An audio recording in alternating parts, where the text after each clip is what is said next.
సిగ్గు సిగ్గు రోడ్డుపై ఆడబిడ్డలు నడి రోడ్డుపై నిల్చున్న భావి భారతం తరగతి గదిలో పాఠాలు చదవాల్సిన గొంతుకలు గలమెత్తి నిరసనలు తెలుపుతున్నటువంటి దుస్థితి కుప్పకూలిన విద్యా వ్యవస్థ పట్టించుకున్న నాదుడే లేడు విద్యాశాఖ మంత్రిగా రేవంత్ రెడ్డి ఏం చేస్తున్నారు రంగారెడ్డి పాలమాకుల విద్యార్థులను రాస్తారోకు టీచర్ల తీరుపై మండిపడుతున్న స్టూడెంట్స్ పురుగులన్నం పెడుతున్నారు కులం పేరుతో దూషిస్తున్నారు వాళ్లకు సన్నబియ్యం మాకు దొడ్డి బియ్యం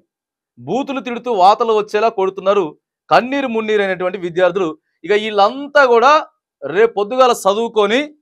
మన రాష్ట్రానికి పేరు తెచ్చేటటువంటి ఆడబిడ్డలందరినీ కూడా రోడ్డుకెక్కిచ్చారు స్కూల్ నుండి మంచిగా చదువుకోవాల్సినటువంటి వాళ్ళ నోర్లతోటి సీఎం మాకు న్యాయం చేయాలని చెప్పి ధర్నా చేసి రాస్తారోకో చేయాల్సినటువంటి పరిస్థితి వచ్చింది రంగారెడ్డి జిల్లాలో ఇగో ఇట్లా ఉన్నది విద్యా వ్యవస్థ ఇట్లున్నది స్కూల్ స్టేజ్లో ఏం చెప్తారండి స్కూల్ స్టేజ్లో ఏం నేర్పాలి అరే కులాలు ఉండవరా బాబు లేకపోతే మతాలు ఉండవరా నాయన దేశంలో ఉన్నటువంటి మనుషులు అందరం ఒకటే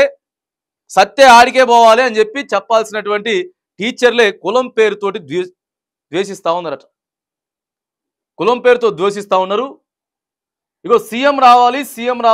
రావాలా అంటూ నినాదాలతో విద్యార్థులను హోరెత్తించారు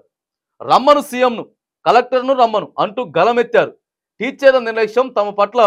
వారి దౌర్జన్యంపై తీవ్ర స్థాయిలో మండిపడ్డారు పురుగులన్నం పెడుతున్నారు వాళ్లకు సన్నబియ్యం మాకు దొడ్డి బియ్యం మంచి కూరలు వాళ్లకు మాకు మాత్రం నేలచారు అని తమ సమస్యలు చెప్పుకుంటూ కన్నీరు మున్నీరు అయ్యారు రాయగూడని భాషలో బూతులు తిడుతూ తమను కొడుతూ తమతో పనులు చేయించుకుంటూ నానా కష్టాలు పెడుతున్న టీచర్లు మాకొద్దని తేల్చి చెప్పారు సీఎం రావాల్సిందే మా కష్టాలు వినాల్సిందేనని నడి రోడ్డుపై భీష్మించు కూర్చున్నారు ఏడవత్తడు సీఎం రాడు ఇంకా 100 సార్లు మొత్తుకున్నాడు రాడు ఆయన ఏడేడైతే పైసలు హైడ్రా గురించి మాట్లాడమంటే సారు రోజుకో 10 సార్లు మాట్లాడుతున్నాడు హైడ్రా గురించి ఈ గురుకులాల గురించి లేకపోతే ప్రభుత్వ హాస్టల్ గురించి రాడు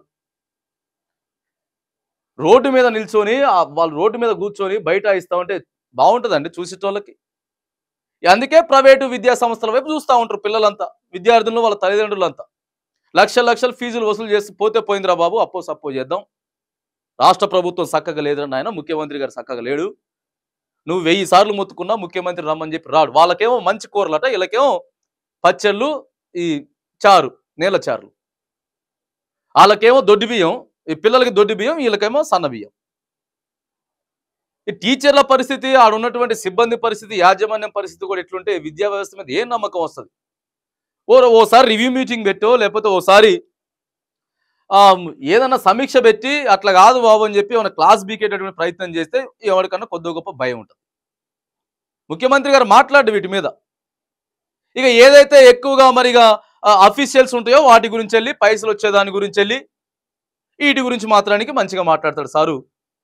చాలా దారుణం ఉన్నది పరిస్థితి చిన్న పిల్లలు సిగ్గిది ప్రభుత్వానికి రాష్ట్ర ప్రభుత్వానికి సిగ్గిది రోడ్డు మీదకి వచ్చిరంటే ఆడపిల్లలంతా మా వల్ల అయితే లేదండి బాబు మమ్మల్ని తిడతా ఉన్నారట అడిగినందుకు కారం జల్లినట కాళ్ళ మీద వాతలు పెడతా ఉన్నారట ఇగో ఇంత దౌర్భాగ్యమైనటువంటి పరిస్థితి ప్రభుత్వ హాస్టళ్లలో ఉన్నది ఇంతే ఇక ఇదే ఇందిరమ్మ రాజ్యం ఇదే ప్రజా పరిపాలన అవతలోళ్ళు సీరియస్ అయ్యేదాకా ఇప్పటికి ఆల్రెడీ ప్రతిపక్షాలన్నీ కూడా వీళ్ళతో కాదని చెప్పి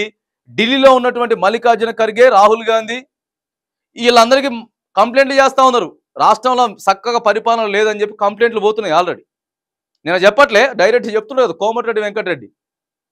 ముఖ్యమంత్రి నా నాలుగు మీద మచ్చలు ఉన్నాయి ముఖ్యమంత్రి రేవంత్ రెడ్డిది పోతున్నది నెక్స్ట్ ఉత్తమ్ కుమార్ రెడ్డి ముఖ్యమంత్రి కాబోతుండని చెప్పి చెప్తున్నాడు మరి ఇట్లాంటి పరిస్థితులు అధిష్టానానికి పోతే ఇట్లనే ఉంటాయి ముఖ్యమంత్రి గారు ఈ చూడాలి ఫస్ట్ మీరు ఈ చూడకపోతే మాత్రానికి ఇక మరి మీ ముఖ్యమంత్రి సీటు